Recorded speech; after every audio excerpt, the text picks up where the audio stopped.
abordamos um assunto difícil, dificílimo, né?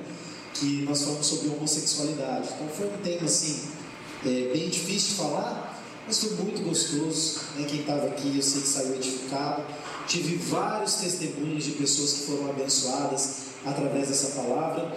E se você perdeu a sequência da série, nós estamos com a mensagem já disponibilizada nas plataformas de podcast, né? Então em todas as plataformas de podcast está disponível, e também no YouTube, tá bom? Você pode entrar lá, só você procurar no Google lá que você acha, né? Ou então digita lá, Igreja Vision Church, e você acha, então, o pastor Mateus Enidan, e você encontra também, para você poder estar assistindo, para não perder a sequência da série. E hoje nós estaremos falando de mais um tema complexo para se falar em igreja. Aqui na nossa igreja a gente fala pouco desse assunto, talvez devêssemos até falar um pouco mais, porque esse assunto é um assunto que mexe, né? O meu saudoso pastor, ele dizia que o homem precisa ser convertido em duas etapas pelo menos, né? Uma é da mente ao coração, né? Onde reside aqui o centro do nosso ser, né? Então daqui para cá, às vezes até fácil, a gente quer entregar a vida para Jesus, a gente quer viver o extraordinário, a gente quer viver o milagre, e a outra conversão é daqui até o bolso. As duas têm 50 centímetros, né? Você tem 50 centímetros até aqui e 50 centímetros até o bolso. E falar de dinheiro é sempre difícil, é sempre um assunto complicado também, mas nós nos propomos a falar sobre esse tema maravilhoso, igreja em crise.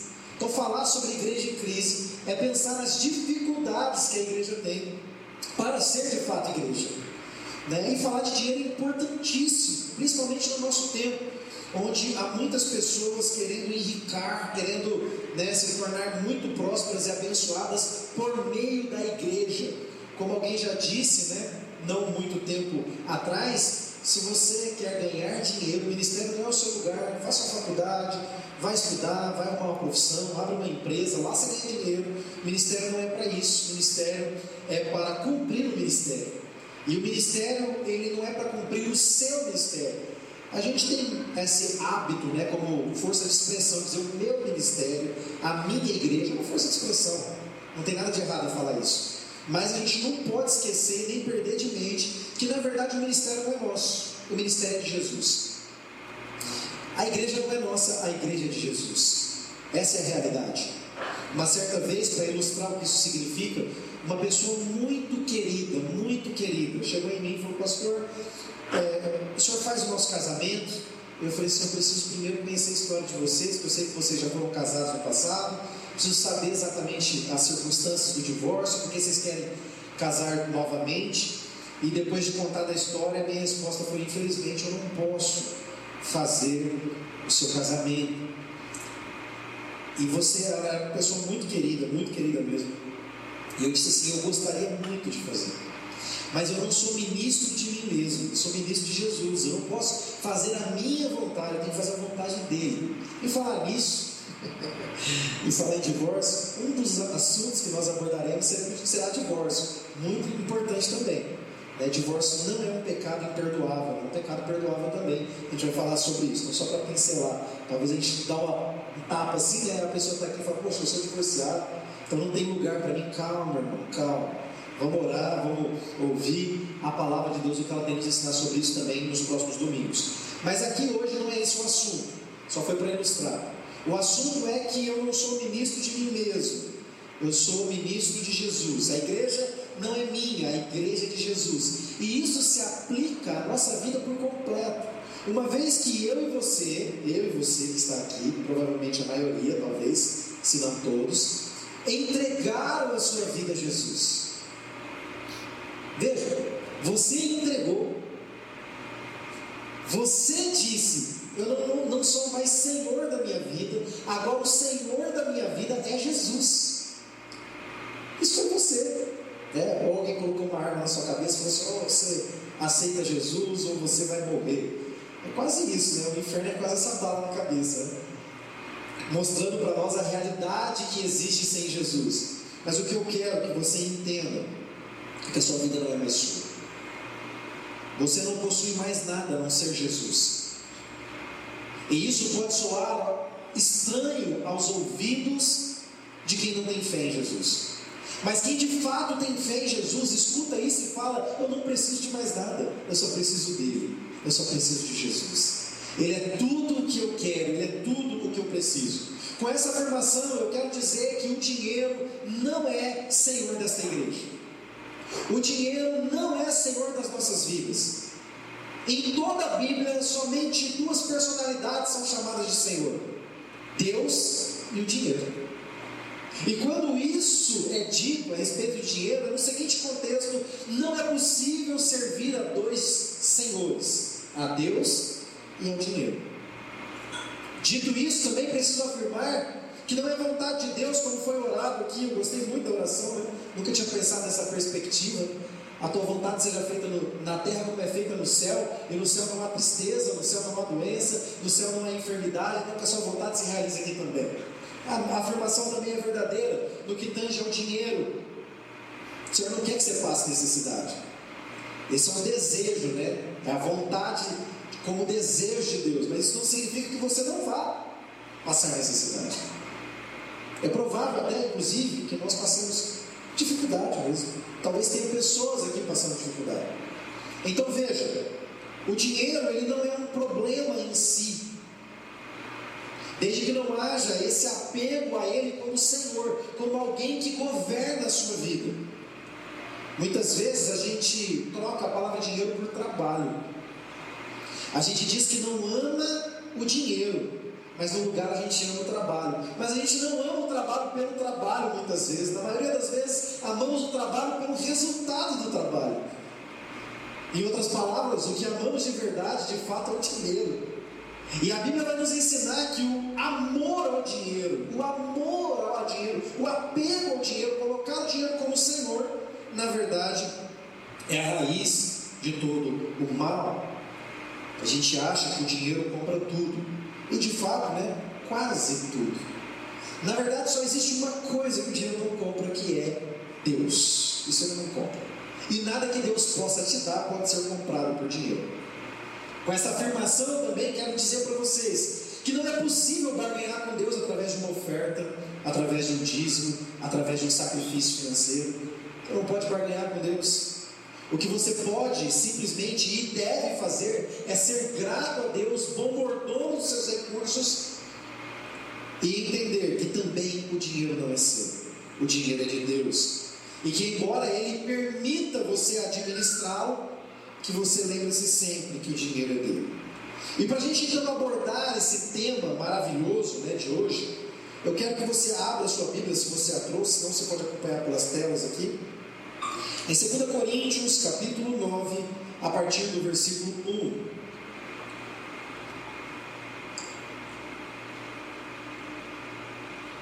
Segundo Coríntios, capítulo 9, nós vamos ler na revista Almeida Atualizada, ARA. Bom, pessoal aí que está na posição, Almeida Revista Atualizada.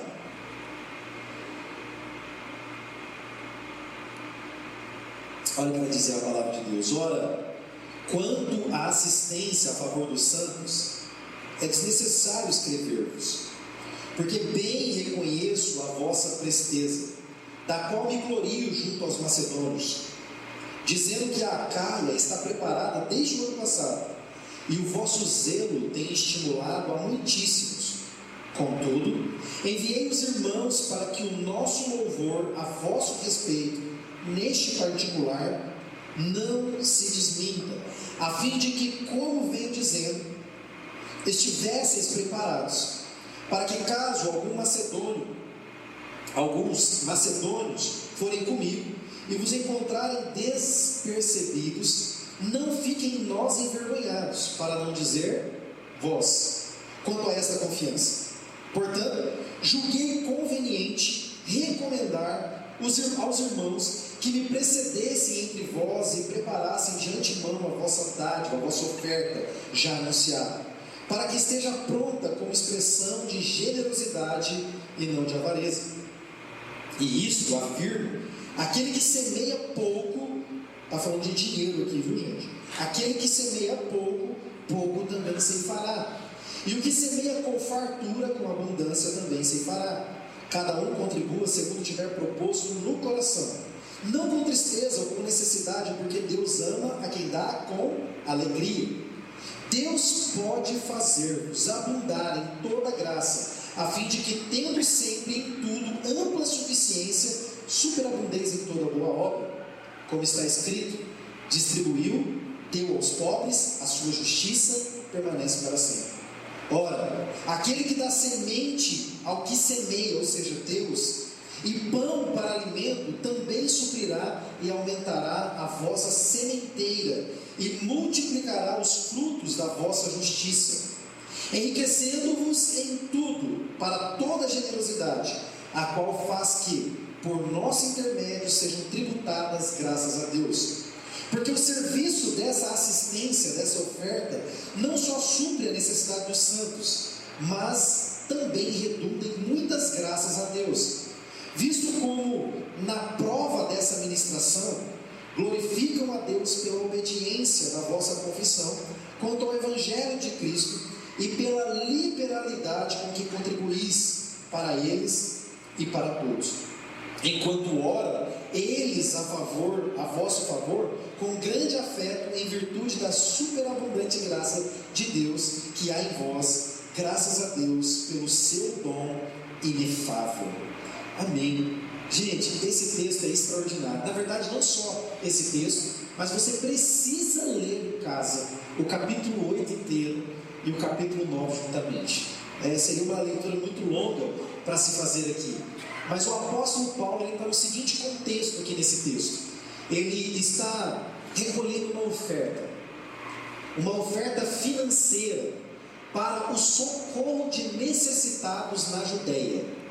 A Judéia estava enfrentando uma fome muito grave. E então Deus instrui o apóstolo Paulo para recolher uma oferta especial para socorrer a estes irmãos. Veja, a recomendação do apóstolo Paulo não é assim: olha, pega o Pix do irmão lá e manda. Não, a gente vai recolher. Como igreja nós vamos fazer isso. Como povo de Deus nós vamos fazer isso. Como corpo nós faremos isso. Isso aqui já nos ensina a primeira grande lição. A igreja não serve apenas para juntar pessoas. Ela serve para juntar essas pessoas com a sua integralidade. Isso significa que Deus aqui neste lugar está juntando não apenas indivíduos, mas está fazendo um corpo, para que esse corpo bem ajustado, bem ligado uns aos outros, possa cumprir uma missão. Isso significa que nós estamos juntando aqui recursos humanos, recursos intelectuais, recursos espirituais e também recursos financeiros, para cumprir o propósito que o Senhor estabeleceu para nós como igreja. Então, existe de um lado o aspecto individual da nossa vida cristã. Existem coisas que você precisa fazer sozinho, mas existe também, e isso é a maravilha da igreja, existe também aquele aspecto corporativo, aquele aspecto comunitário, em que nós nos juntamos. Talvez eu sozinho não teria a mesma potência para fazer aquilo que todos nós juntos faremos. Eu disse talvez como eufemismo. É óbvio que sozinho não posso, sozinho não consigo e sozinho não deveria. A orientação bíblica é que nós devemos ser um corpo para cumprir toda a missão. Então a primeira coisa extraordinária aqui é que o apóstolo Paulo poderia falar: irmãos, ajudem, vá ajudando aí quem vocês conhecem. Não, nós ajudaremos como igreja.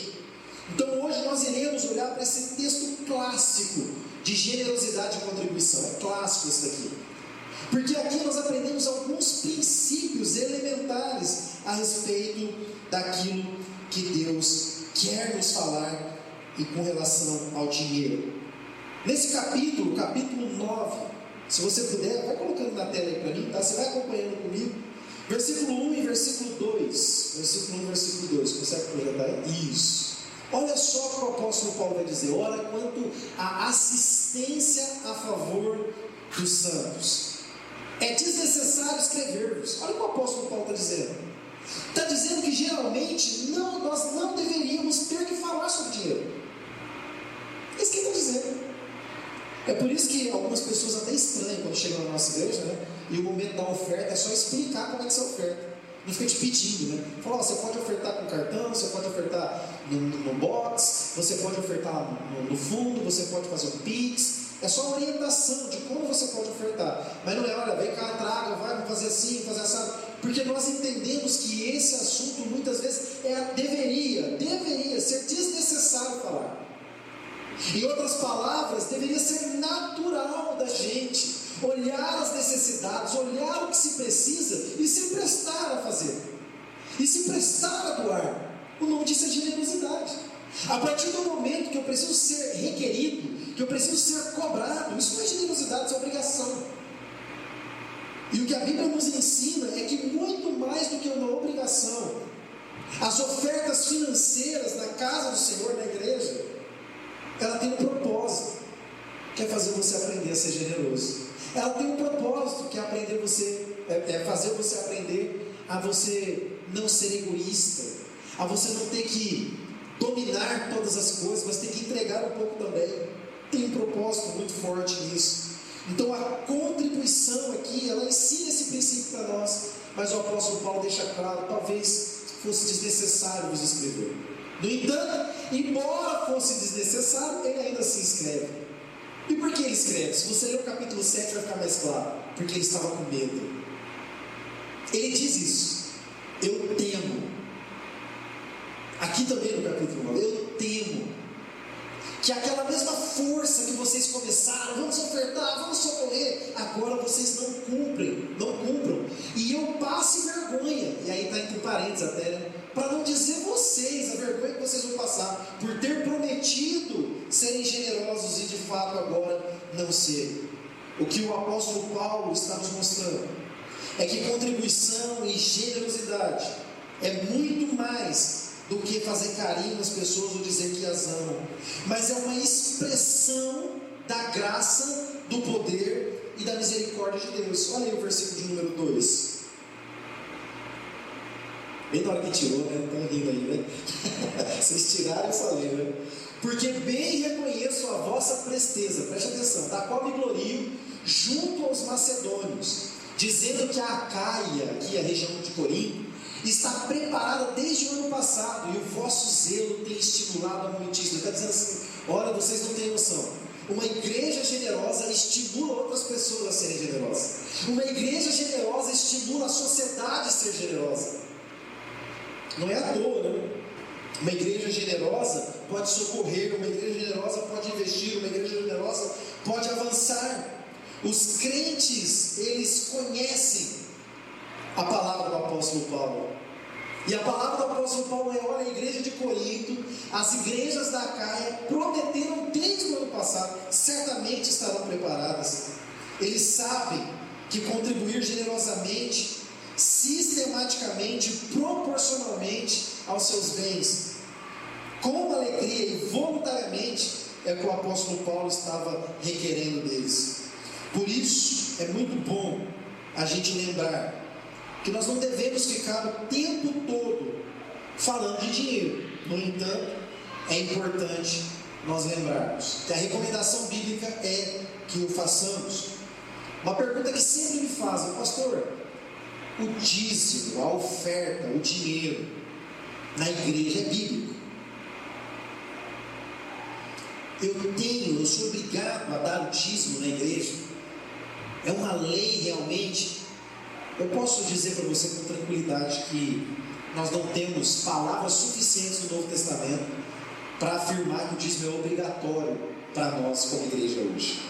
Então a resposta é não. Você não tem essa obrigação como uma lei clara no Novo Testamento.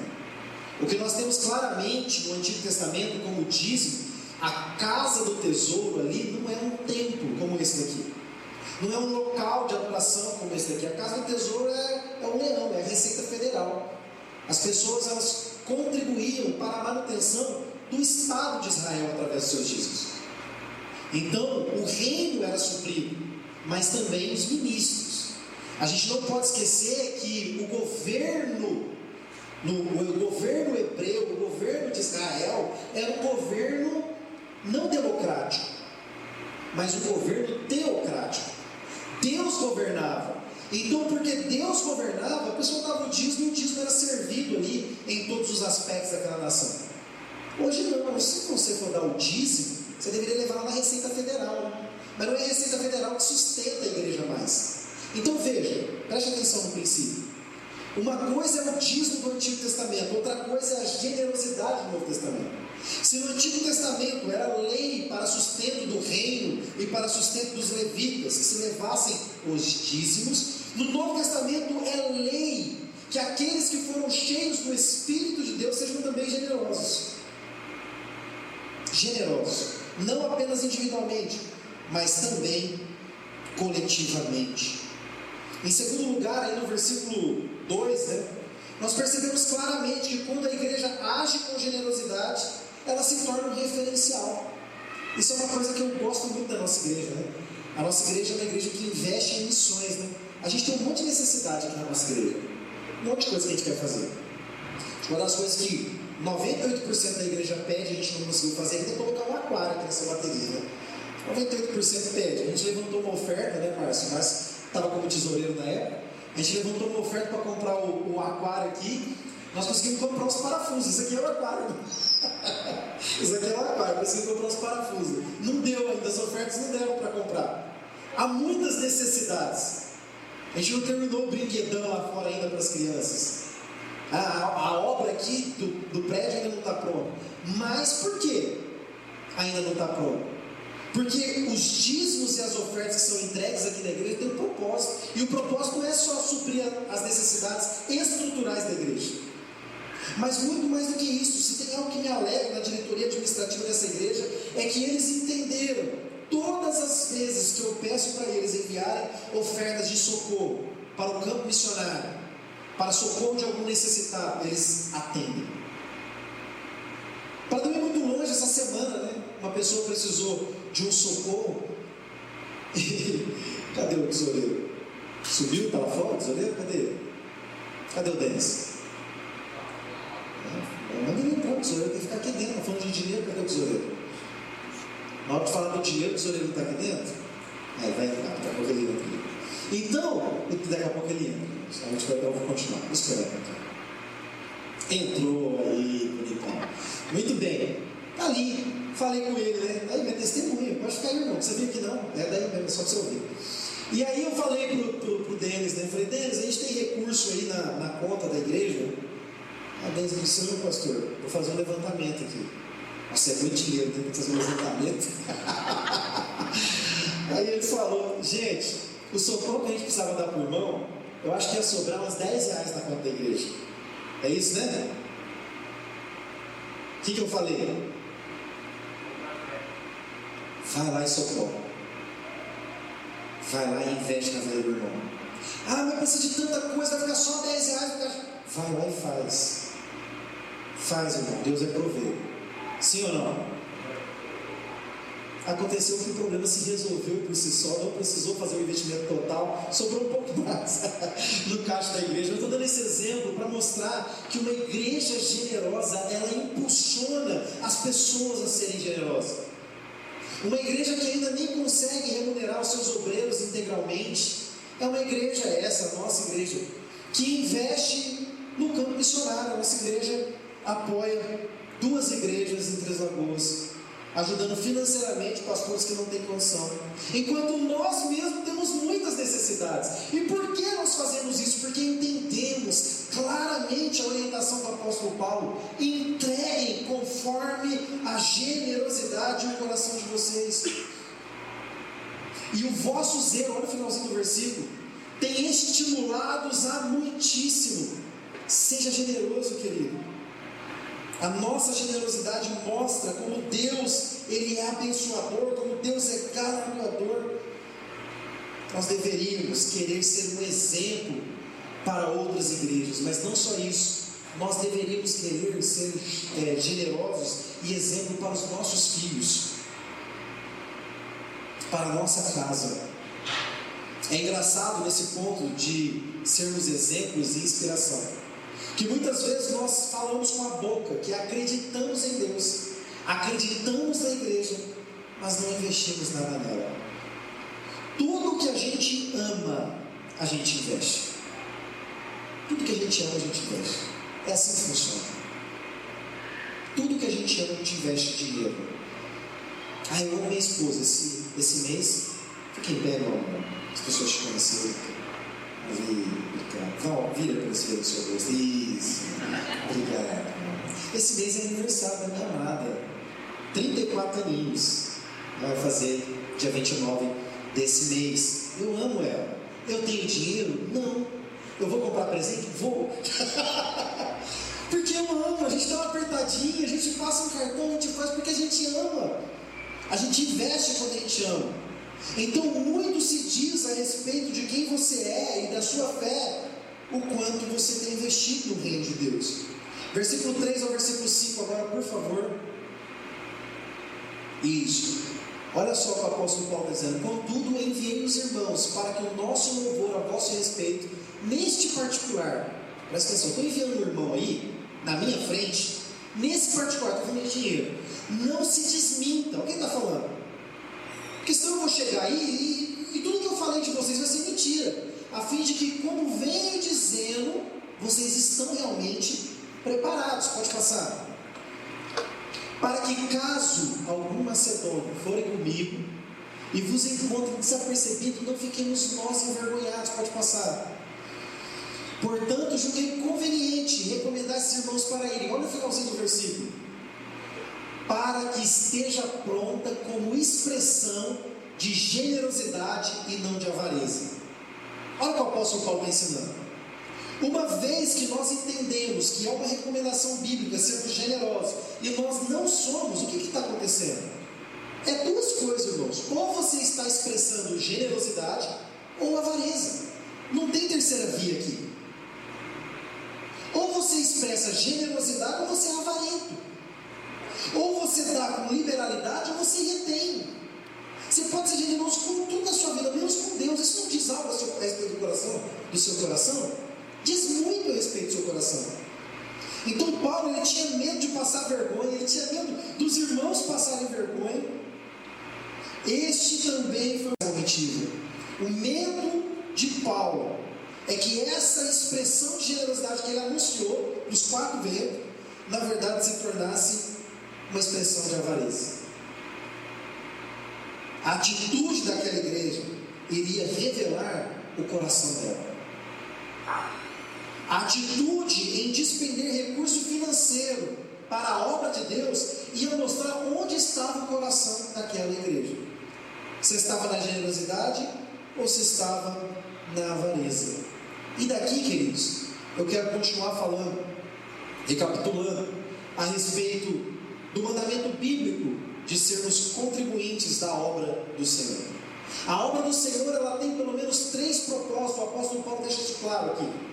Primeiro propósito, socorro dos necessitados. Segundo propósito, manutenção do ministério.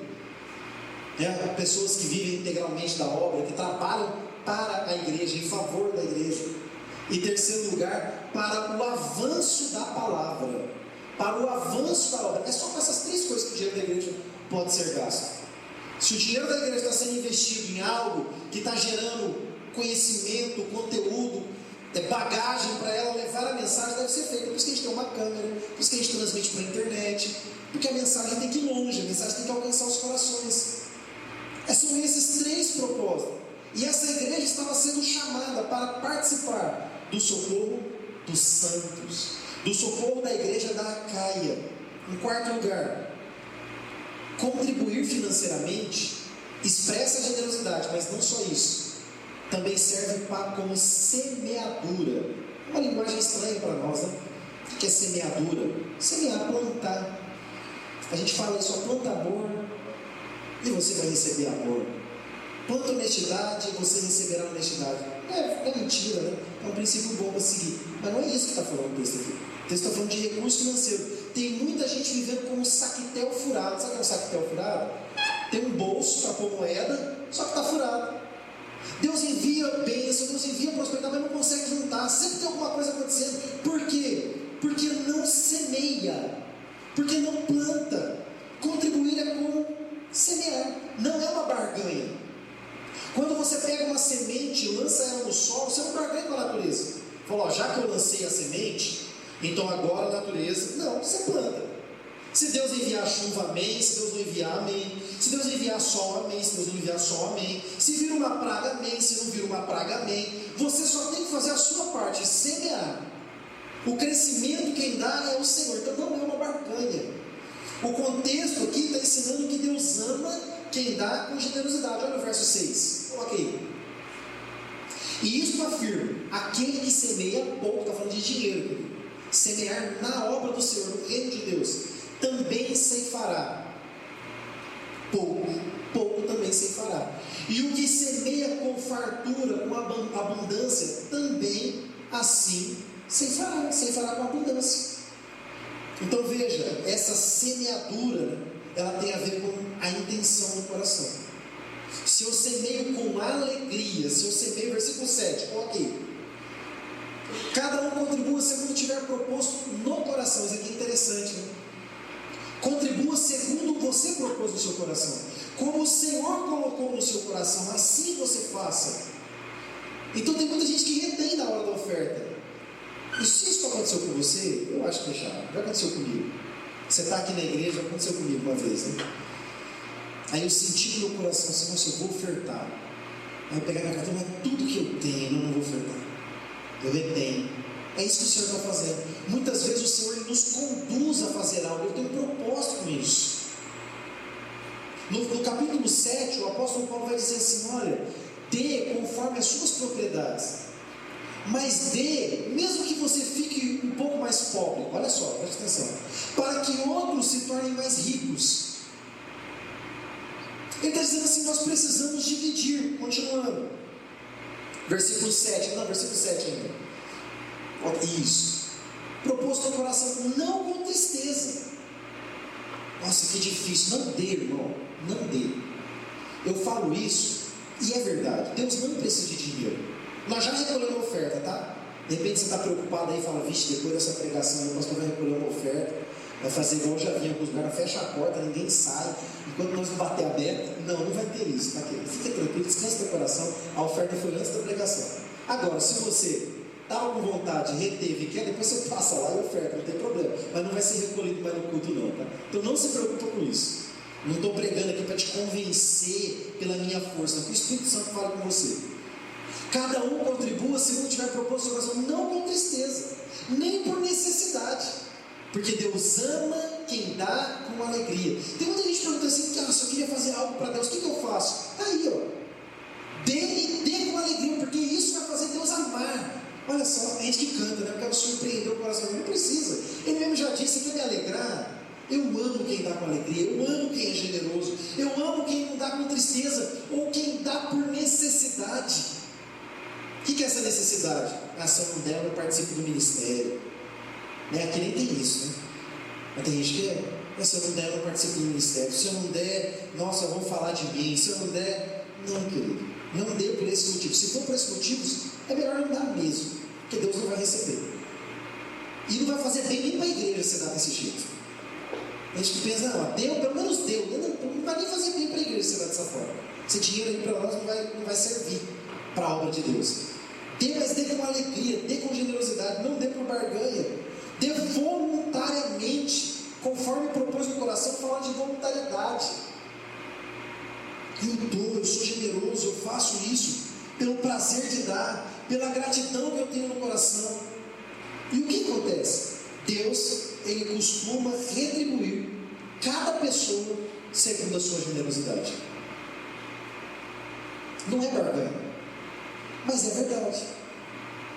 É mais ou menos assim: se você estiver andando na pista, descendo a banguela, descendo um morro, e aí você pega e deixa no ponto morto, aí o carro começa a subir o morro de novo, ele vai perder velocidade, não vai? E se você pisar no acelerador? Colocou a primeira e pisou no acelerador, ou a primeira não, né? Vai fundir o motor. Colocou aqui e acelerou, ele vai andar? É a mesma coisa da generosidade, é uma lei. Se acelerou, o carro vai andar também.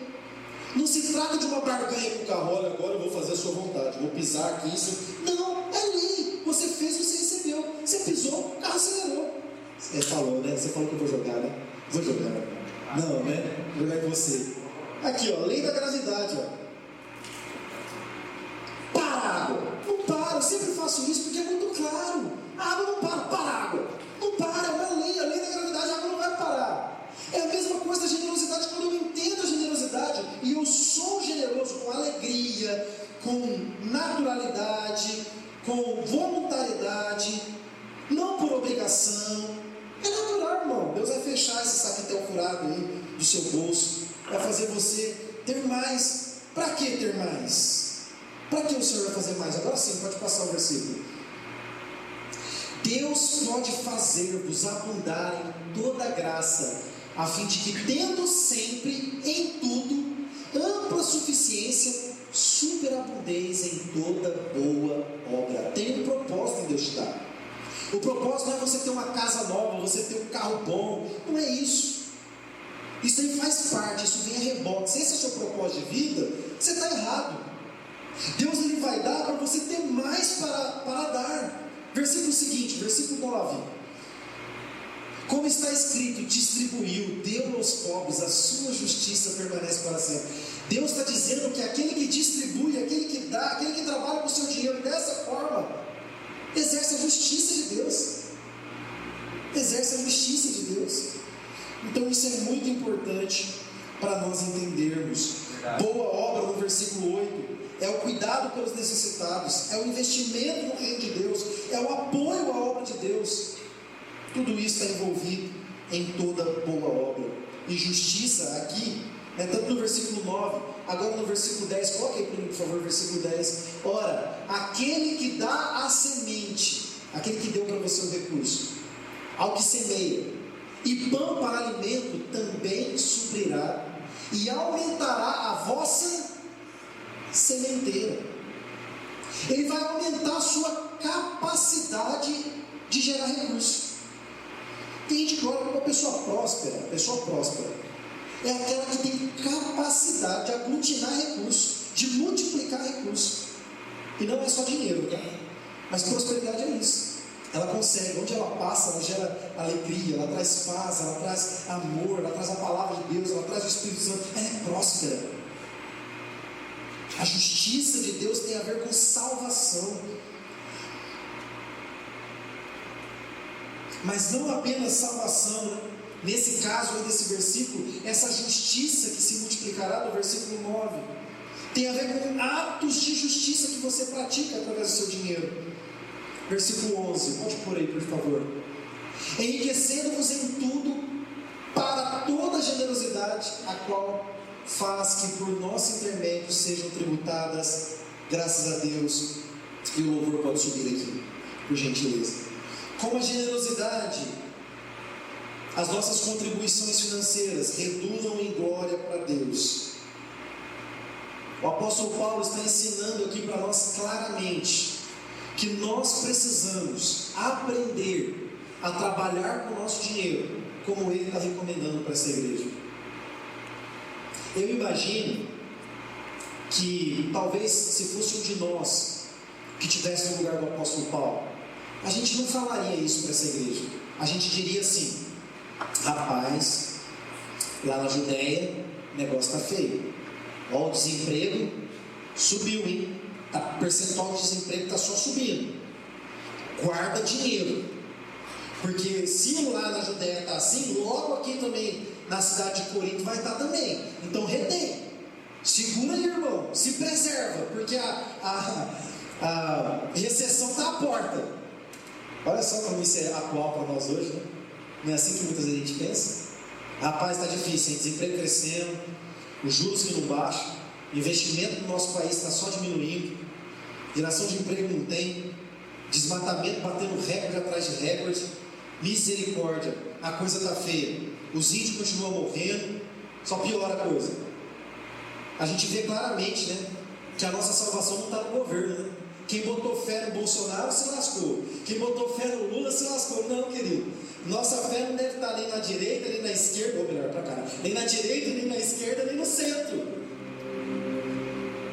É por isso que o apóstolo Paulo, fica tranquilo, está tudo tão ruim, mas divide aí o que você tem, porque o Senhor vai suprir, o Senhor vai enriquecer, o Senhor vai aumentar a vossa sementeira, o Senhor vai prosperar vocês, porque vocês são generosos, porque vocês entenderam o princípio.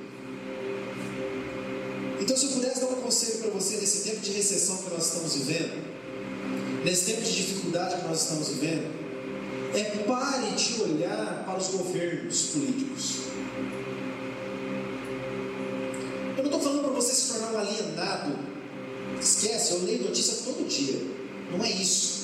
Quando eu falo pare de olhar, é igual aquele versículo: uns confiam em carros, outros em cavalos. Nós, todavia, confiaremos no Senhor que fez os céus e a terra. Olhem para o monte, de onde me virá o socorro? O meu socorro virá do Senhor Todo-Poderoso, que criou todas as coisas. É isso que eu estou dizendo. Não se torne alienado, não. Quer se filiar a um partido? Vai, faz, seja luz lá por onde você passar. Não é essa a questão. O que eu estou dizendo é que o meu socorro, o meu sustento, vem daquele que me deu a semente. E ele me deu a semente com um propósito. Então deixe a semente de Deus germinar no seu coração. Pare de reter, querido. Seja generoso. O meu conselho para você é: não retenha, distribua, individualmente e comunitariamente. Individualmente e comunitariamente. E para nós finalizarmos essa mensagem de ensino a respeito de como devemos gerenciar o nosso dinheiro, eu disse no começo da mensagem que o dízimo no Novo Testamento ele não é para nós. Sim, não é. De fato, o dízimo como era no Antigo Testamento não é para nós. Mas isso não significa que a igreja está impedida de ser generosa financeiramente. Preste atenção. Eu nunca até hoje conheci uma pessoa que não acredita no dízimo, não acredita nesse negócio de dízimo, e que dê mais do que o dízimo. Eu nunca conheci.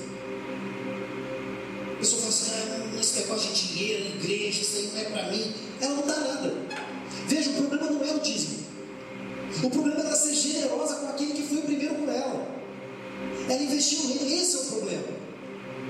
Porque se o problema fosse o dízimo, fala assim: não acredito nesse negócio de dízimo, não é para o Antigo Testamento. Então eu ensino aqui na igreja. Aqui na igreja a gente tem essa prática. A gente dá mais. Por que a gente dá mais? Porque a gente entendeu que o dízimo não é o ponto final. O dízimo é o pontapé inicial. É nele que a gente começa. Muitas vezes você pode perguntar para mim: pastor, mas como é que eu posso ser generoso? Dê com alegria. Não dê por obrigação. Dê proporcional aos seus ganhos. 1 Coríntios capítulo 16, 2 Coríntios capítulo 8 vai dizer isso. Dê proporcional. Não estou pedindo para você vender seu carro, não estou pedindo para você deixar de comprar um remédio para o seu filho. Não é isso. Mas é engraçado como a gente investe em nós, no que a gente ama, no que a gente gosta, mas não investe no reino de Deus. Quando as coisas é para a gente faz das tripas o coração. A gente vende até a roupa do corpo. Mas quando se trata daquele que é o nosso Senhor, que é o nosso Salvador, e do propósito e missão que Ele nos deu, a gente não faz. Tem uma coisa errada. Ou a gente diz que acredita e não acredita, ou a gente precisa ser mais sincero e dizer: na verdade eu não acredito mesmo. Então veja, pastor, eu quero ser generoso, eu quero aprender a ser generoso. Comece com o dízimo. Existe alguma proporção para eu saber se eu estou dando proporcional ao meu ganho? Existe na Bíblia toda alguma proporção? Sim, no Antigo Testamento eles davam o dízimo. Então vamos seguir essa proporção. Comece daí. Meu propósito é dar 90% da minha renda. Esse é meu propósito pessoal. Não vamos você fazer isso, tá, irmão? Esquece, não é lei. Lembra da pregação toda, tá? Não pega isso aqui e recorta aí da mensagem. Não, o pastor está mandando nós dar 90%. Não é isso. Estou falando de mim. Eu quero dar 90% da minha renda. Eu vou chegar lá. Eu vou chegar lá.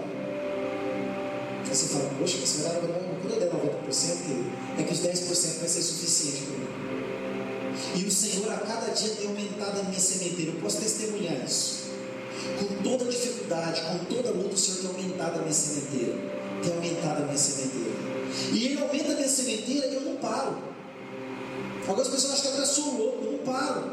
Mas eu não paro porque eu acredito no que eu estou pregando aqui para vocês. Eu não paro porque eu acredito que Deus me deu tudo que me deu, capacidade, inteligência, como deu para você, recursos financeiros, para que você invista isso em outros, para que você coloque a sua vida em outras pessoas, os seus recursos em outras pessoas.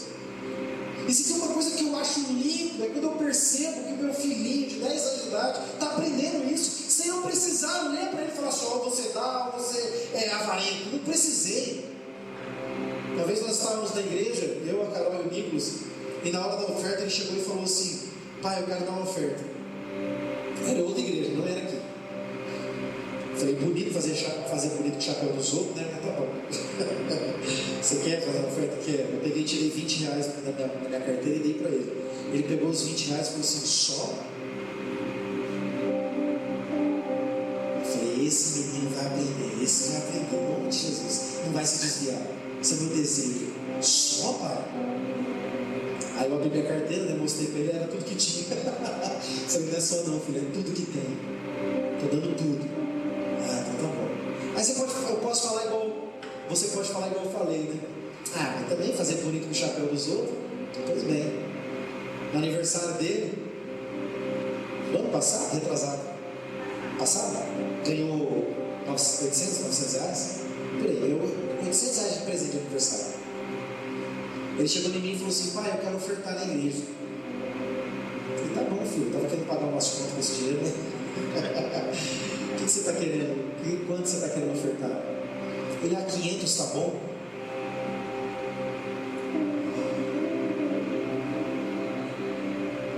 Eu falei, tá bom, filho, mas você não tem obrigação de dar 500 reais. Você pode começar dando 100. 100 é muito pouco, pai. Posso dar então pelo menos 200? Eu falei, pode, filho. Não, então tá bom, eu vou dar 200. Ele foi 200. E o restante, ele ajudou a pagar a conta de casa. Você pode falar, poxa, que pai mal, precisava pegar. Foi ele que quis.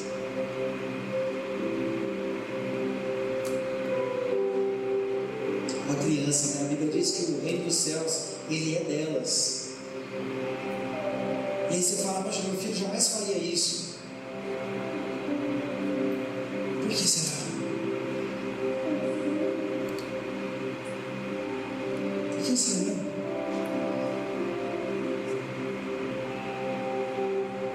Pense um pouco nisso. Pensa no que você está reproduzindo. Pensa no que você está multiplicando. Falar sobre dinheiro não é falar sobre dinheiro. É porque dói, né? A gente fala sobre isso, vai doendo, vai dar vontade até de ir embora, de correr, porque eu chego disso. Não vim na igreja para falar de dinheiro, mas é importante, querido. É importante. É importante porque isso diz muito a respeito do seu coração. Se o seu coração está no Senhor e no seu reino em primeiro lugar, você não tem problema, você não tem dificuldade em ouvir essa mensagem. Mas se tem outro Senhor governando a sua vida, hoje é noite de arrependimento. E eu vou pedir para você um favor. Em nome de Jesus, não ache que eu estou pedindo o seu dinheiro. Não é isso que eu estou fazendo aqui. Não estou pedindo o seu dinheiro. Não estou.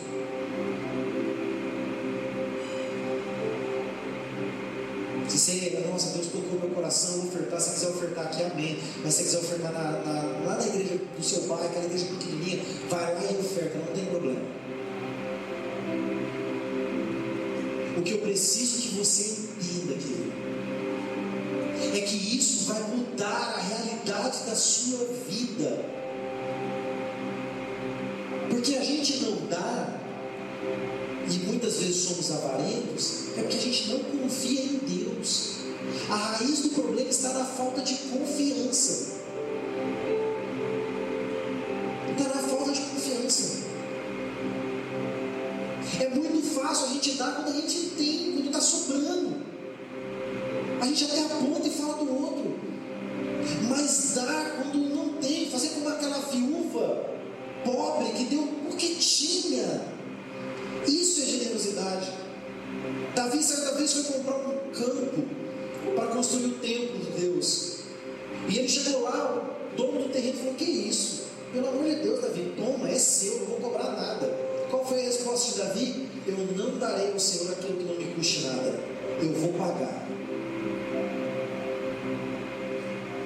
Então, querido, eu quero que você tenha vida diferente. Para encerrar, pode ficar de pé em nome de Jesus.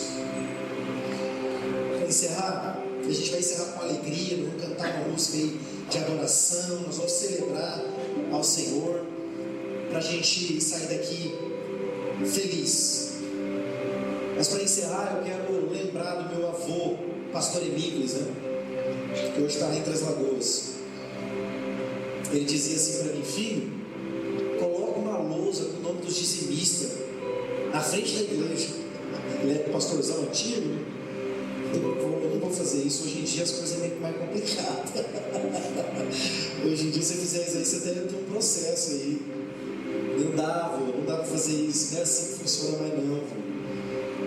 Ele falou: filho, mas por que você não faz isso? Eu falei: mas vou ficar expondo as pessoas que não dão. Ele falou: não, você não entendeu o propósito. Não precisa pôr valor, põe só os nomes. Deu até vontade, mas não vou fazer não, tá, irmão? Fica tranquilo. Mas deu até vontade. Eu falei: mas qual que é o propósito disso, pô? Ele falou: o propósito é as pessoas que não dão olharem e ver o nome dos que dão e olhar a vida delas. Eles vão ver a diferença. Eles vão ver a diferença daquele que semeia com alegria, com generosidade, com liberalidade, e daqueles que não assim não fazem. Então entenda o porquê que eu estou pregando essa mensagem para você. O dinheiro não pode ser senhor da sua vida. O seu trabalho não pode ser senhor da sua vida. Quando você virar essa chave e colocar Jesus no centro, começa assim. Começa ofertando. Oferta na vida de alguém. Oferta na vida lá do líder do Hub. Fala: cara, vou te dar um livro, vou te dar uma camisa nova. Ah, Lucas. Quem é do Hub do Lucas não dá para ele não, tá? Dá para mim. Oferta na vida de alguém. É sério, gente. Generosidade precisa ser uma igreja generosa. Vai lá e compra no comércio do seu amigo. Pô, mas é mais caro.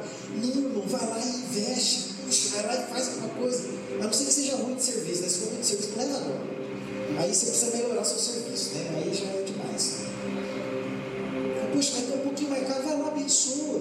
Abençoa. A gente precisa aprender o que é generosidade.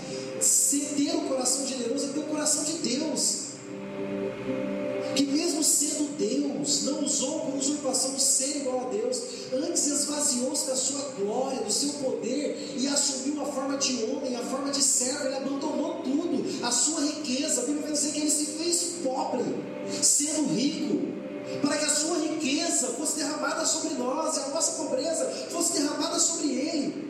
Então, se você não quer ser generoso porque alguém mandou você ser, seja porque Jesus é. Abandonar o pecado da avareza é muito mais do que só dar dinheiro na igreja. Abandonar o pecado da avareza é dizer: Jesus está no controle e eu confio nele. Então essa noite de salvação, porque se o dinheiro é seu Senhor, você está perdido. Mas se Jesus é o seu Senhor, o dinheiro vem a reboque, querido. Vem, o dinheiro vem. E se não vir, Deus continua sendo Deus. Amém? Então coloque a sua mão no seu coração. Eu quero orar por você. Eu quero ministrar uma bênção especial sobre a sua vida nesse tema.